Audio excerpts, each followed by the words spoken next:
সংসারের জিনিস যতই করি ততই যেন কম মনে হয়। বাড়ির পাশে একটা নতুন 99-এর দোকান খুলেছে, তো আমি কি সেখানে না গিয়ে পারি? দেখতে গিয়ে কত কিছু কিনে আনলাম। তো হ্যালো এভরিওয়ান, কেমন আছেন সবাই? আমি 99-এ গিয়ে কী শপিং করলাম আজকে সেটাই দেখাবো। তো প্রথমে আমি নিয়েছিলাম এই 7 ভাগ করা এই বক্সটা। এটাতে আমি হলুদ, লবণ, মরিচ রাখবো। এটা দেখতে আমার কাছে অনেক ইউনিক লেগেছে, কারণ ওই কৌটাগুলো আলাদা আলাদা থাকলে কোথায় কোনটা রাখি খেয়াল থাকে না অনেক সময়, যার কারণে এটা একসাথে রাখবো। তারপরে কিনেছিলাম এই ট্রেটা। এটা একটা সেট ট্রে ছিল, এর মধ্যে চিনি, চাপাতি, লবণ সহ মানে একটা কৌটার ট্রে ছিল। তো এটা আমার অনেক পছন্দ হয়েছে, ডিজাইনটা পাতার মতো। এটা আমি টেবিলে সাজিয়ে রাখবো। এই যে এটা হচ্ছে সেটার সেট, এটা এরকম 3টা আছে।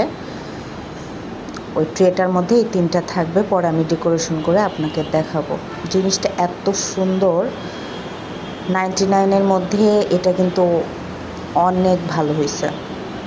আর এটাও 99-এর মধ্যে ছিল। এটা আমি পেঁয়াজ রসুন কেটে রাখার জন্য। আর 99-এর মধ্যে আমি যতগুলো প্রোডাক্ট কিনেছি সবগুলো কিন্তু 99 টাকা। তো 99-এর মধ্যে এত সুন্দর সুন্দর প্রোডাক্ট পাবো গিয়ে বুঝতে পারিনি। এইটা তো সবারই দরকার, একটা কমন জিনিস, এটা তো অবশ্যই লাগবে। এটার মাথাটাও অনেক ধারালো ছিল, এই জন্য নিছি। তারপরে নিয়েছি একটা ক্যান্ডেল। তো এটা হচ্ছে লাইট সেট করা আছে।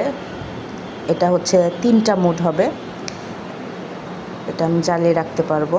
এটা 3টা মুড, একটা হচ্ছে জোরে, একটা হচ্ছে ধীরে, আর একটা হচ্ছে স্ট্রং থাকবে। নিচে ব্যাটারি সিস্টেম করা আছে। তো আজ এইটুকু শপিং করেছি। তো এই যে ডেকোরেশনের পর দেখুন কি সুন্দর লাগতেছে ট্রেটা। একটাতে চিনি, চাপাতি, আর একটাতে লবণ, পাশে দিয়েছিলাম ক্যান্ডেলটা।